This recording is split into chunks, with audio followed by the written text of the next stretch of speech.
"Your methods are too traditional for our new direction," she explained during my termination. "We need digital-first leadership." My name is Garrett Walsh. For 15 years, I ran the Midwest sales division of Oak and Light Publishing in Indianapolis. I built that team from nothing, turning a struggling territory into the company's top revenue generator. I didn't use fancy software or algorithms, just relationships, handshakes, and knowing which publishers needed what. By last year, my division was bringing in 60% of the entire company's revenue.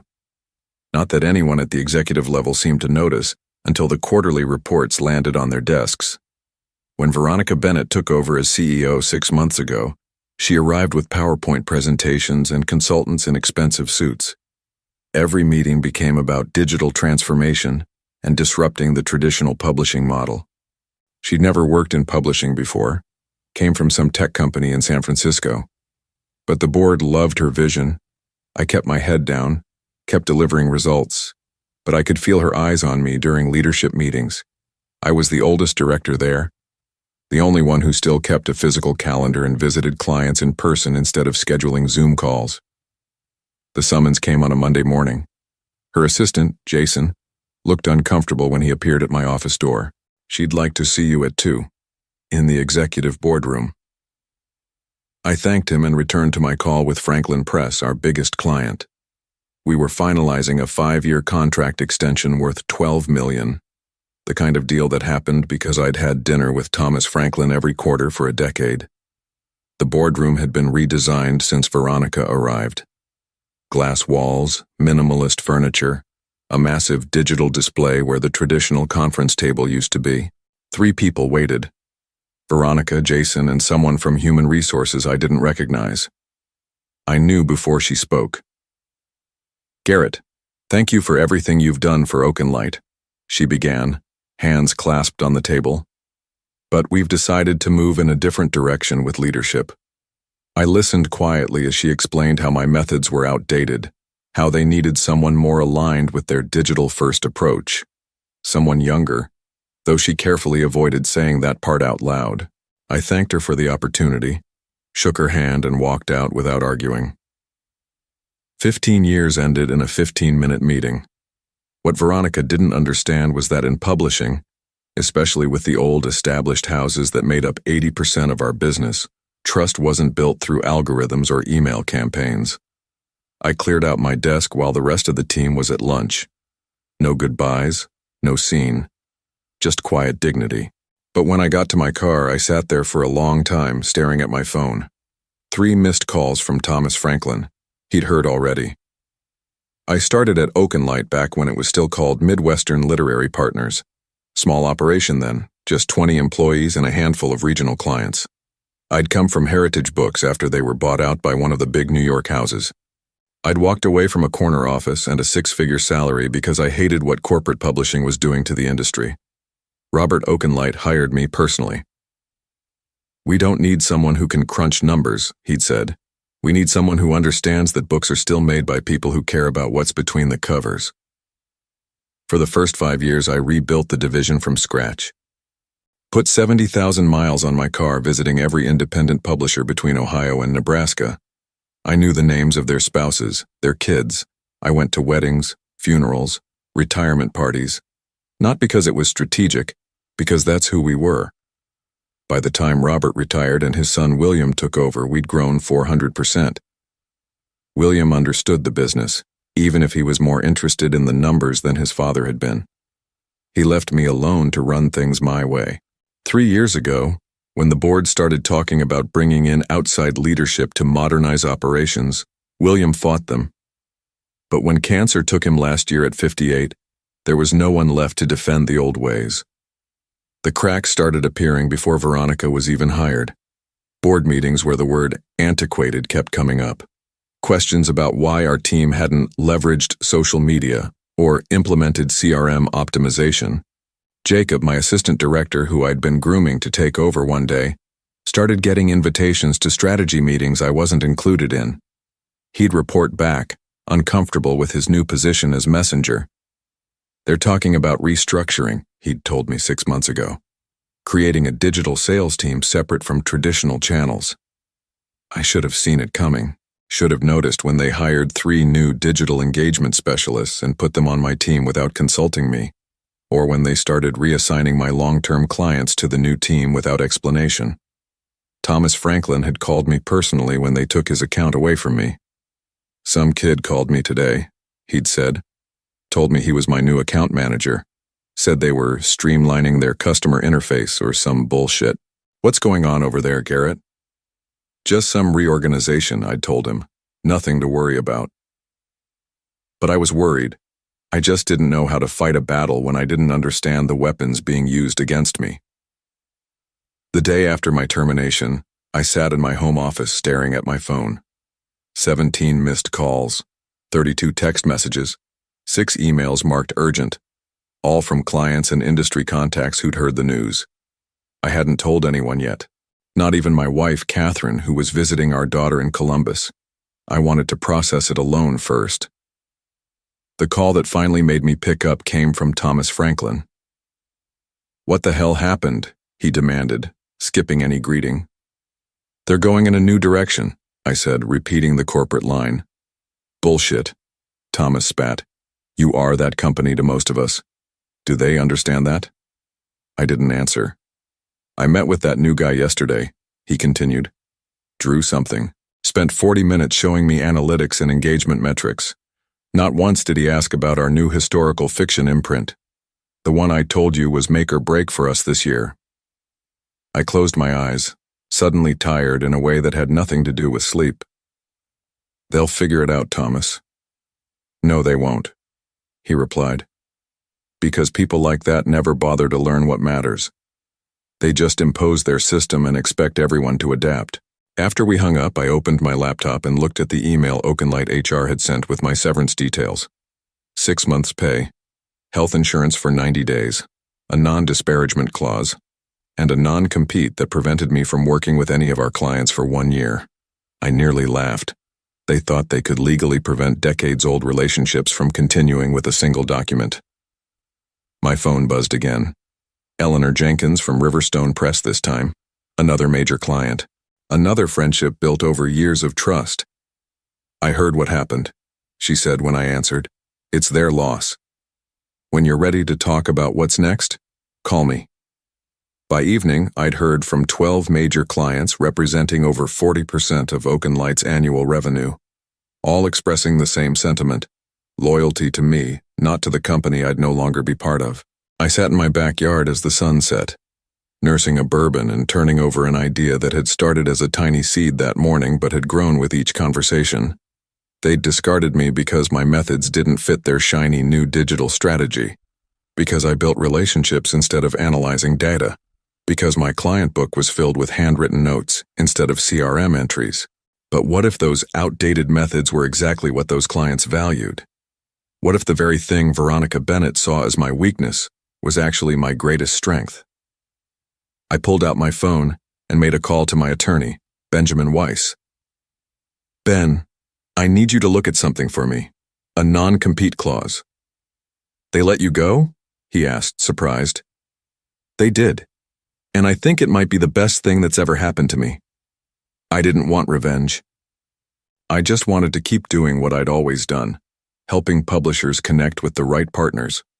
And if Oakenlight no longer valued that service, there were plenty of others who did. That night, for the first time since the termination meeting, I slept soundly. 2 weeks after my termination, I met with Benjamin in his downtown office. He'd reviewed my non-compete agreement and had news I didn't expect. It's essentially unenforceable, he said, sliding the document across his desk. They made a crucial mistake. The scope is too broad, the duration too long, and most importantly, they can't prevent you from using general knowledge and skills in your industry. So I could start my own consulting firm? I asked. You could. Benjamin nodded. But there's a catch. They'll still sue you if you try. Even if they ultimately lose, they can make the process expensive and painful. I considered this. Oakenlight had deep pockets and a board that wouldn't hesitate to use them against a perceived threat. What if I don't approach any clients directly? I asked. What if I just become available? Benjamin smiled. That's a different story entirely. The next day, I filed paperwork to establish Walsh Publishing Consultants. No website, no marketing materials, no outreach campaign. Just a legal entity that could accept payments and provide services. 3 days later, Thomas Franklin called me. "I hear you've set up shop," he said without preamble. "News travels fast," I replied. "In this business, like wildfire. Listen, I need help with our winter catalog strategy. Oakenlight's new team is pushing us toward academic markets, but my instinct says we should double down on our historical series. I need someone who understands both the numbers and the readers." "I'm still figuring out my next steps, Thomas." "15,000 for 2 months of strategic guidance," he countered. "No direct competition with Oakenlight's services, just helping us make good decisions." It was a generous offer, and carefully structured to avoid direct conflict with my non-compete. But still, I hesitated. "I need to think about it." "Don't think too long," Thomas said. "We're making decisions next week." After hanging up, I received an unexpected call from Jacob, my former assistant director. "Can we meet?" he asked, his voice hushed. "Not at the office. Someplace quiet."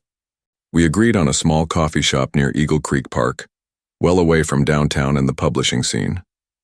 Jacob looked nervous when he arrived, constantly checking over his shoulder. "It's bad," he said, once we'd secured a corner table.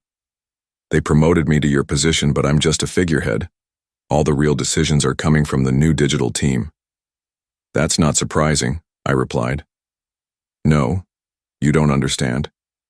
They're systematically dismantling everything you built. They've reassigned all your major accounts to the digital team. They're implementing a mandatory CRM system that none of the older sales reps can navigate. 3 people have quit already." I took a sip of my coffee, keeping my expression neutral. "And the clients?" I asked. Jacob glanced around again before leaning in. "They're furious. Riverstone is threatening to walk. Thomas Franklin hasn't returned calls in a week. The quarterly projections are catastrophic." "And Veronica?" "Blaming the transition, saying it's expected turbulence." He hesitated. "But there's more. They're watching you. Legal had a meeting about your non-compete yesterday. They're concerned you might poach clients." Now I understood his paranoia. He was risking his new position to warn me. "Thanks for telling me this, Jacob." He nodded, then slid an envelope across the table. "Client contact list, updated, with personal emails and cell numbers." He stood to leave. "I didn't give you this, and we never met today." After he left, I sat for a long time, turning the envelope over in my hands. Using this information would be exactly what Oakenlight feared and expected. It would justify legal action against me, possibly even against Jacob. They'd set a trap anticipating my next move, which meant I needed to make a different one entirely. I left the envelope on the table, untouched, when I walked out.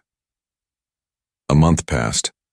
I hadn't contacted any Oakenlight clients despite daily calls from publishers asking for help. I deflected politely, citing professional considerations. The non-compete might be flawed, but I wasn't ready to test its limits.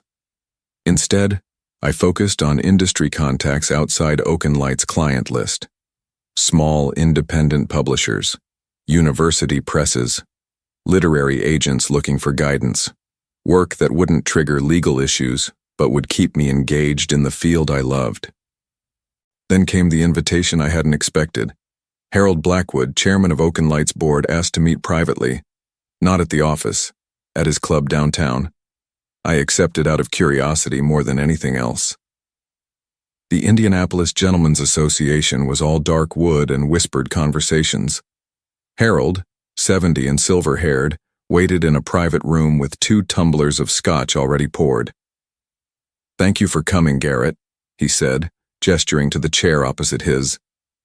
"I imagine you're wondering why I wanted to meet." The thought crossed my mind.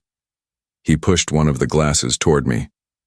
"Things at Oakenlight aren't going as expected." I took a small sip, saying nothing. "Revenue is down 38% this quarter," Harold continued. "Client retention has fallen to its lowest point in company history. The digital initiative that was supposed to transform our business model has instead alienated our core client base. That's unfortunate, I replied neutrally.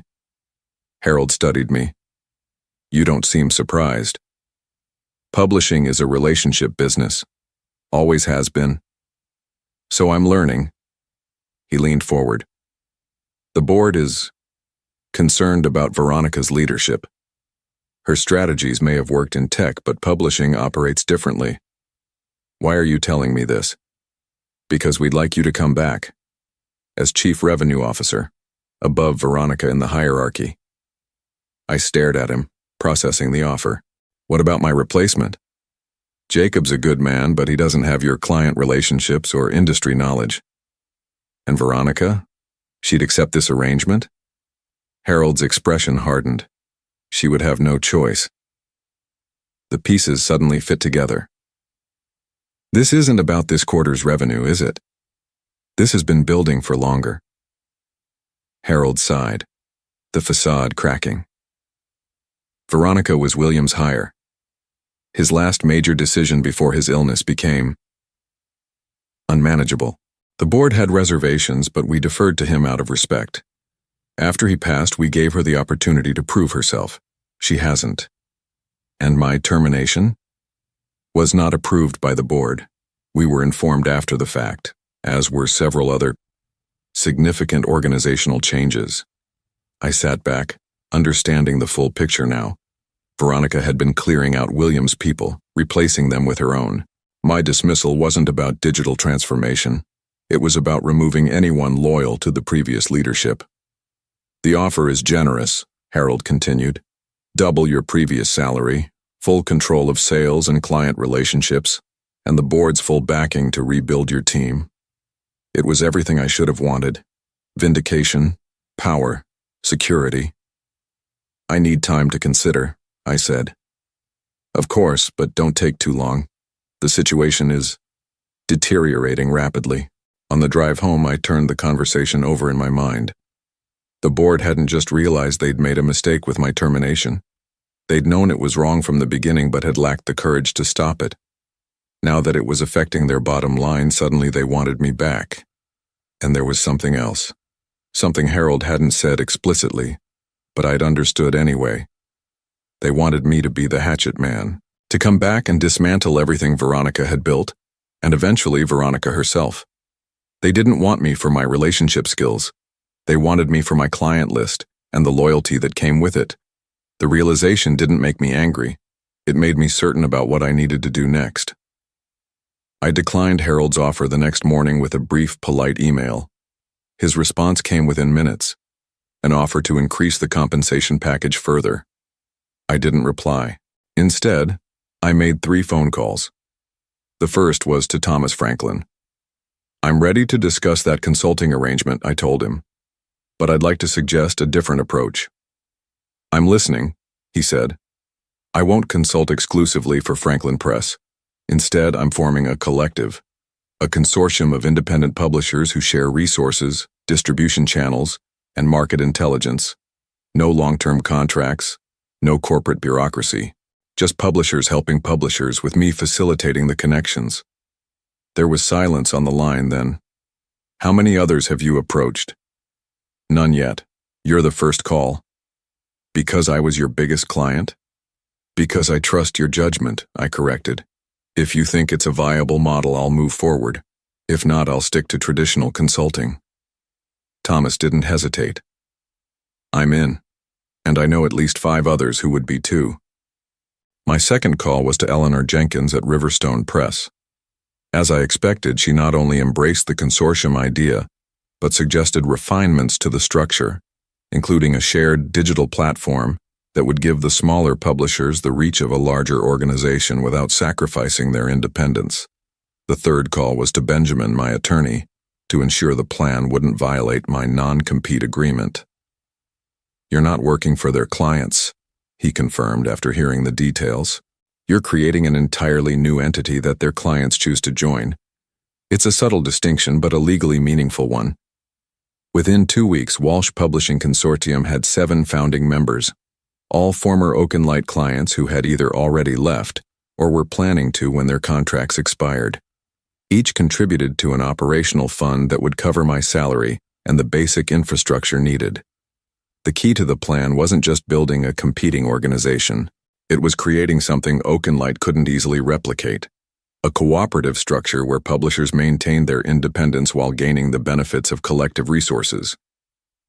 No one appointed me CEO or gave me a fancy title. I was simply the facilitator, the connector who understood what each member needed and who could provide it. We rented a modest office space in Broad Ripple, away from the downtown business district where Oakenlight and other corporate publishers clustered. I hired 2 staff members, a recent college graduate to handle communications and social media, and a veteran publishing operations manager who had recently retired but wasn't ready to stop working entirely. Word spread quickly through the close-knit publishing community. By the end of the first month, 3 more publishers had joined the consortium. By the end of the second, we had to expand to larger offices.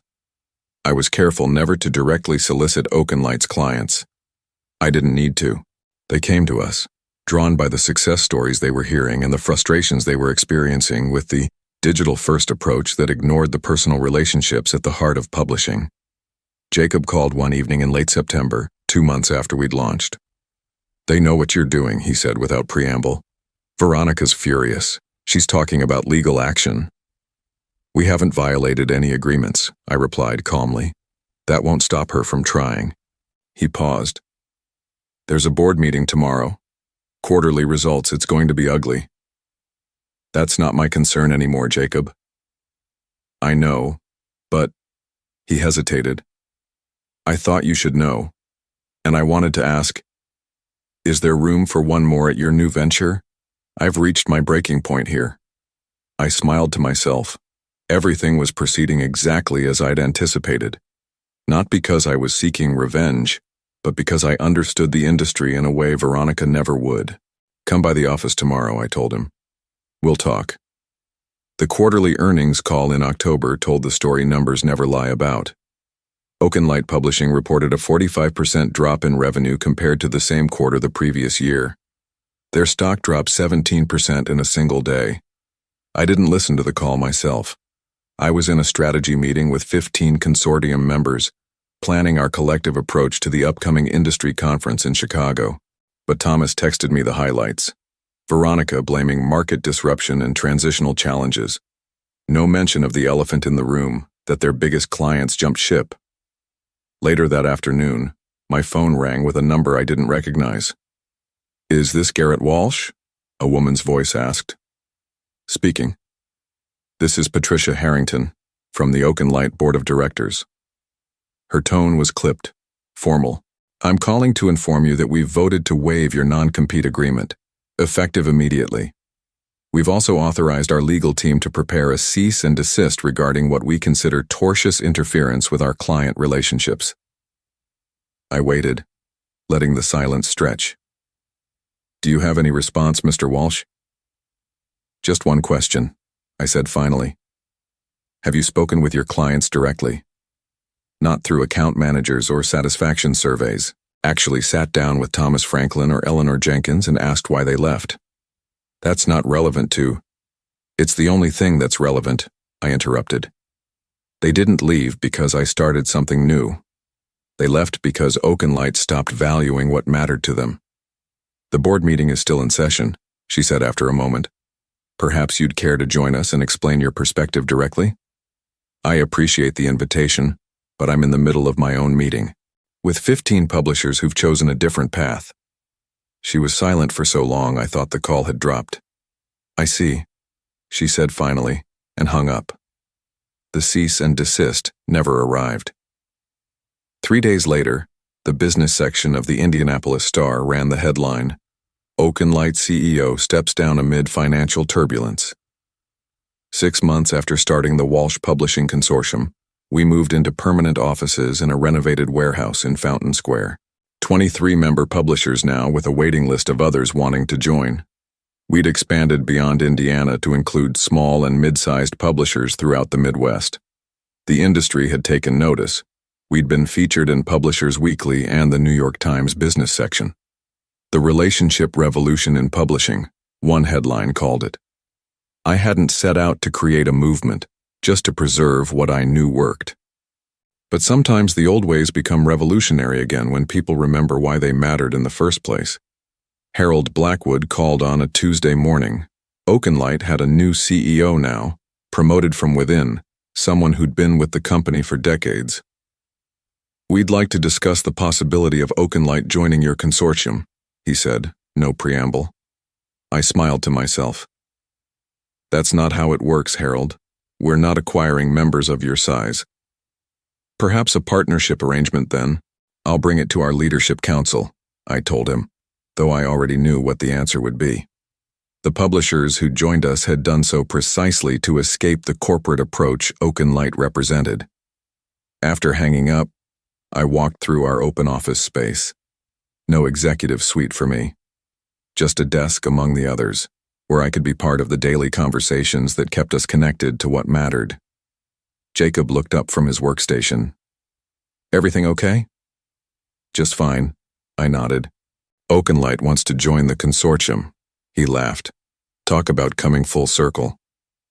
Later that afternoon, I drove to Eagle Creek Park and sat by the water, the same spot where I used to come and think when problems at Oakenlight seemed overwhelming. But today, there were no problems to solve. Just a quiet satisfaction in knowing that what I'd built would last, not because it was revolutionary or disruptive, but because it was built on something that never really changes.